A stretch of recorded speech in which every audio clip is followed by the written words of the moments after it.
Adanya sorotan terjadinya penumpukan penumpang di Gilimanuk khususnya di tempat validasi pengecekan surat vaksin dan tes cepat rapid test antigen disikapi jajaran terkait. Untuk itu BPBD Provinsi Bali bersama Dinas Perhubungan Bali, BPBD Kabupaten Jembrane, ASDP dan relawan COVID-19 Provinsi Bali serta Satgas COVID-19 mengadakan kunjungan ke Gilimanuk.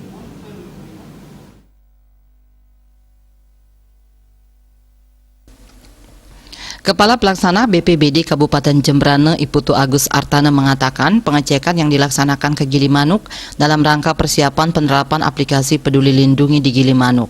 Artana mengatakan ke depan akan ada penebalan dalam pemeriksaan, validasi vaksin dan tes rapid antigen. Terkait segera diterapkannya aplikasi Peduli Lindungi, pihaknya telah menyiapkan segala sesuatunya karena selama ini secara manual sehingga diakui masih terjadi penumpukan. Jika banyak yang menggunakan HP Android akan mempermudah dalam pengecekannya. Untuk personel nantinya akan ada tambahan dari BPBD Provinsi Bali. Penempatan di pintu masuk pos 2 dan pintu keluar Bali. Untuk realisasi karena ini kerjasama dengan Australia sehingga perlu dipetakan baik sistem, mekanisme, prosedur dan prosesnya. Rencananya dalam minggu ini atau setidaknya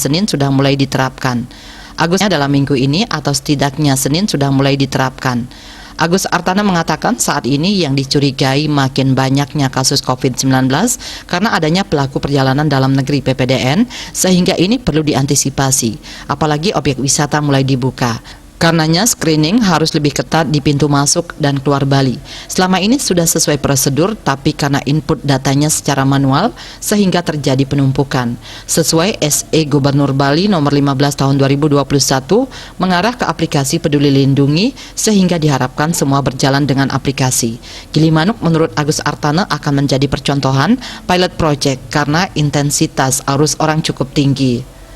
Dengan screening yang dilaksanakan di Gilimanuk diharapkan kasus COVID-19 tidak semakin meluas dan bisa dicegah. Wartawan Denpos melaporkan.